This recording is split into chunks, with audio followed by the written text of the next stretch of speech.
This is the ancient Gandhara site of Takht, one of the rare uh, remains of the Buddhist period, and which has been enlisted on the UNESCO World Heritage. One of the 7 sites in Pakistan have been, this place has been enlisted. And these are this is the Buddhist monastery. It used to be 2 courts, the lower court and the upper court, and there used to be a place where they meditate. They lived the Buddhist monks and the bhikshus, they used to reside there. They used to meditate there. And there, on this side, on the right-hand side, right-hand side was their dining room, on the left-hand side was their conference room. In the conference room, they used to get together. Their chief monk, the Prohat, he used to address them, to talk to them and discuss with them their matters. And the lower court, there are more than 30 stupas, exactly 35 stupas. In the upper court, there is only the base of 1 stupa. The stupa has disappeared, but the foundation is there. And this used to be the big stupa, which is not existing now. But in the lower court, there is a unique stupa, and that is octagonal. That is 8-direction stupa. That is unique in the whole Gandhara. And these stupas used to be erected by these Buddhists to please their God and to seek inspiration. And also this was the place for their meditation. They selected this place in the mountain, away from the from the noise and from the hustle bustle of life. So they used to, there has been cells, they used to stay there, they used to meditate. So this was part of their spiritual inspiration. We came here today and we met Mr. Riaz, Muhammad Riaz, the field officer of this Takht ruins museums, and he was so kind and he helped us go through all these areas. He spoke very well on the history and the richness of these relics, these monuments, and the history. And he has been one of the persons who knows the history of this place, and I think he is well suited for this place. It was such a pleasure to meet him, and it was such a pleasure to roam around and see this historically very rich place of ancient history, which has been enlisted on the UNESCO list of World Heritage.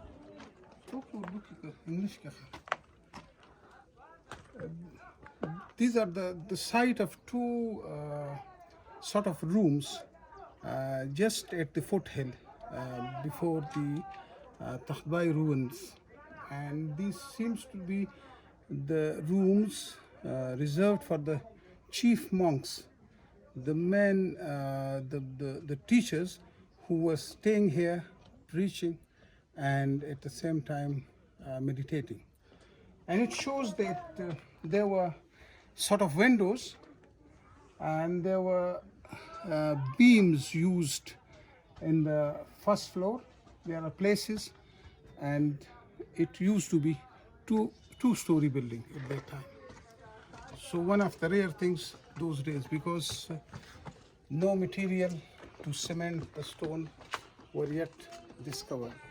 So these were the rooms. These were the walls sustained on the symmetry and the balance of the stones made.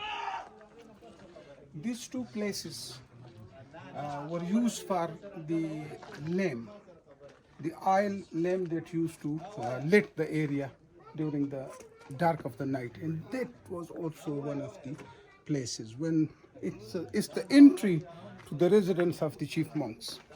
And these were the rooms. Inside the rooms also there were arrangements for putting the oil lamp.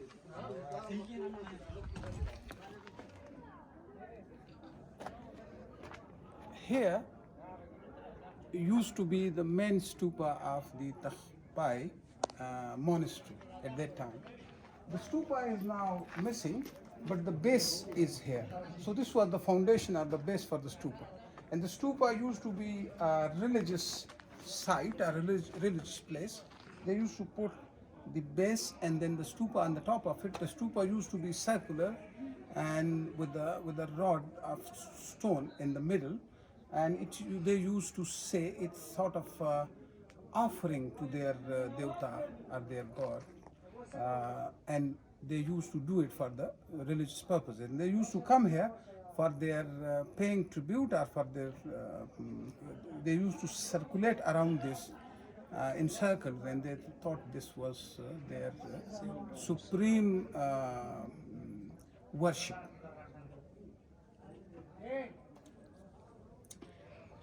And one of the belief is that when Buddha was cremated, some of his ashes were brought here, and they were put in this stupa.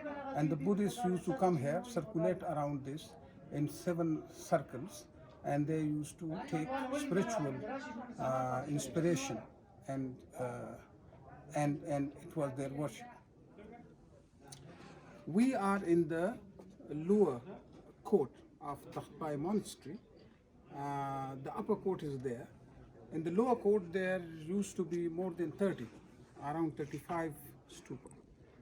And this is the unique one and the one stupa in the entire Gandhara ruins so far discovered.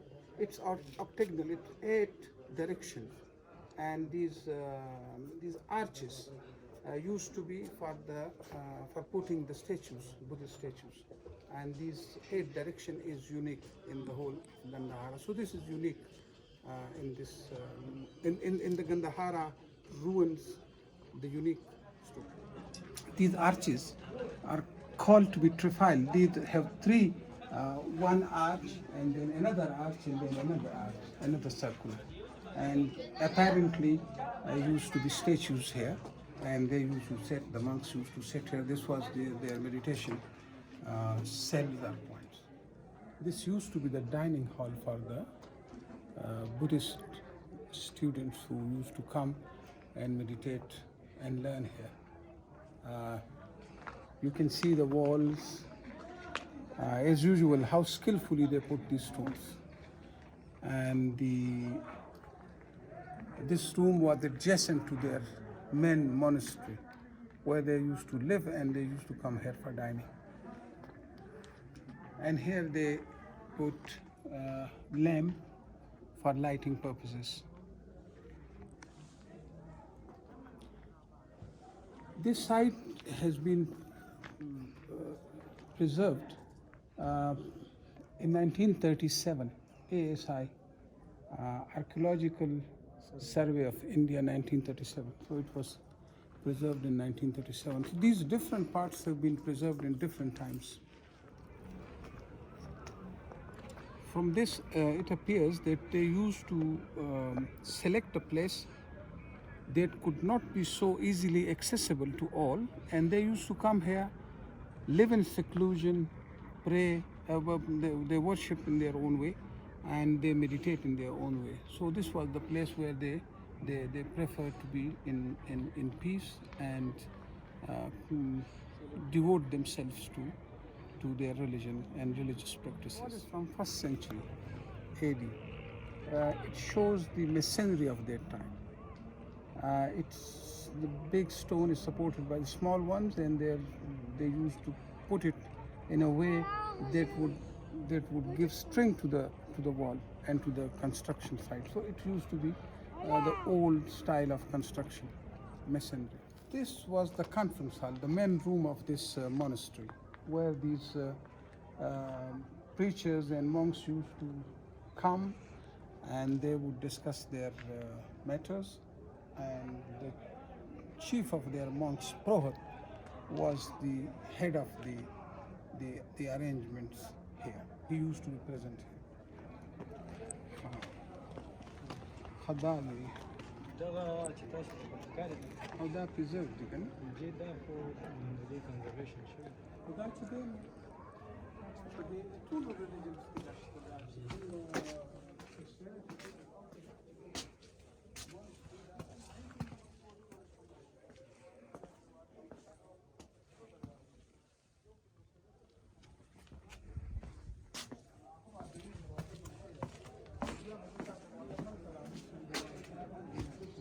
خلك وديك غنك الانترست مثلا